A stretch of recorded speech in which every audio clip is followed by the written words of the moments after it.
above the bones St. Ursula owns, and those of the virgins she chaperones, above the boats, and the bridge that floats, and the Rhine and the steamers' smoky throats, above the chimneys and quaint tiled roofs, above the clatter of wheels and hooves, above Newmarket's open space, above that consecrated place where the genuine bones of the Magi seen are, and the dozen shops of the real Farina, higher than even old Hohestrasse, whose houses threatened the timid passer, above them all, through scaffolds tall, and spires like delicate limbs and splinters, the great Cologne's cathedral stones climb through the storms of 800 winters unfinished there.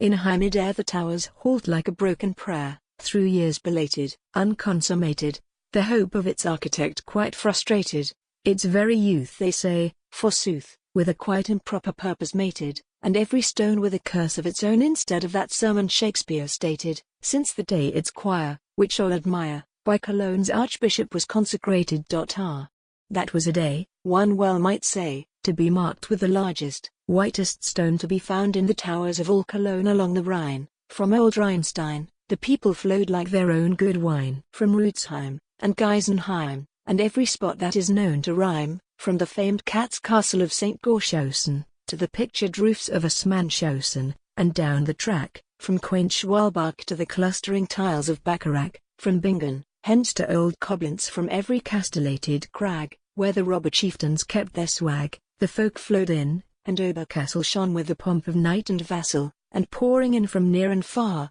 as the Rhine to its bosom draws the Aar, or takes the arm of the sober Mosel, so in Cologne, knight, squire, and losel, choked up the city's gates with men from old St. Stephen to Zintmargen. What do they come to see? Army, I fear no glitter of pageantry, nor sacred zeal for church's wheel, nor faith in the Virgin's bones to heal, nor childlike trust in frank confession drew these, who died in deep transgression, still in each nest on every crest kept stolen goods in their possession, but only their gout for something new, more rare than the roast of a wandering Jew, or to be exact to see in fact a Christian soul, in the very act of being damned, secunda martem, by the devil, before a soul could part them. For a rumor had flown throughout Cologne that the church, in fact, was the devil's own, that its architect being long suspect had confessed to the bishop that he had wrecked not only his own soul, but had lost the very first Christian soul that crossed the sacred threshold, and all.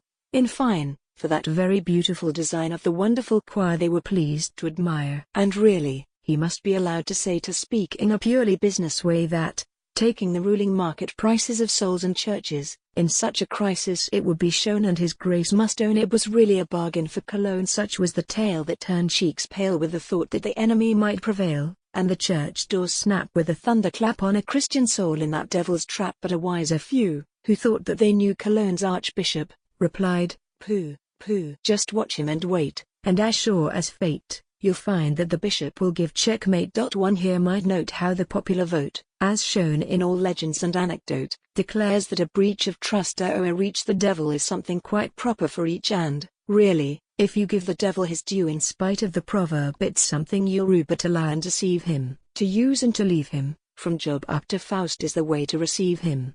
Though no one has heard it ever averred that the father of lies ever yet broke his word, but has left this position, in every tradition, to be taken alone by the truth-loving Christian.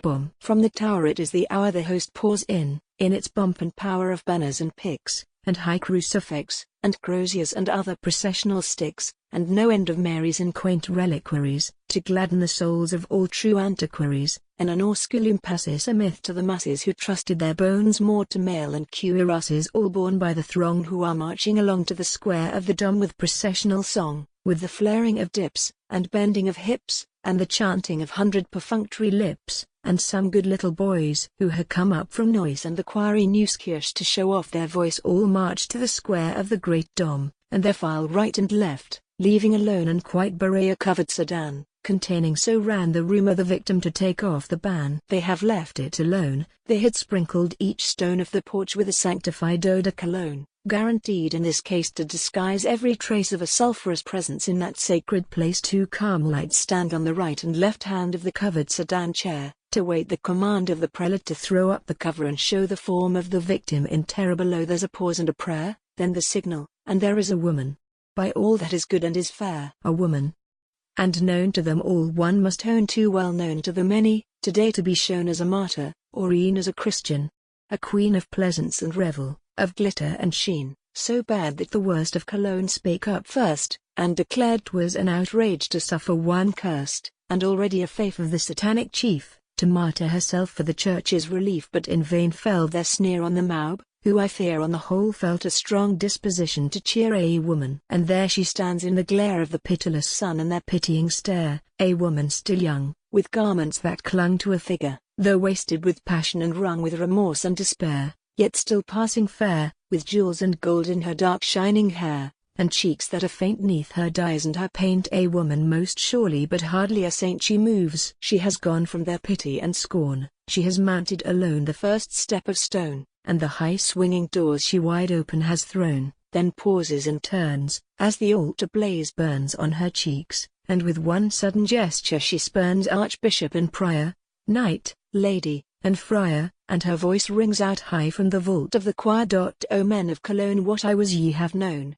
what I am, as I stand here, one knoweth alone. If it be but his will he shall pass from him still, lost, cursed, and degraded. I reckon no ill, if still by that sign of his anger divine one soul shall he saved, he hath blessed more than mine. O men of Cologne, stand forth, if ye own a faith like to this, or more fit to atone, and take ye my place, and God give you grace to stand and confront him, like me, face to face.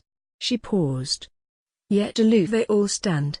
No reproof breaks the silence that fills the celestial roof. One instant no more she halts at the door, then enters. A flood from the roof to the floor fills the church. Rosy red she is gone, but instead, who is this leaning forward with glorified head and hands stretched to save? Sure this is no slave of the powers of darkness. With aspect so brave they press to the door, but too late.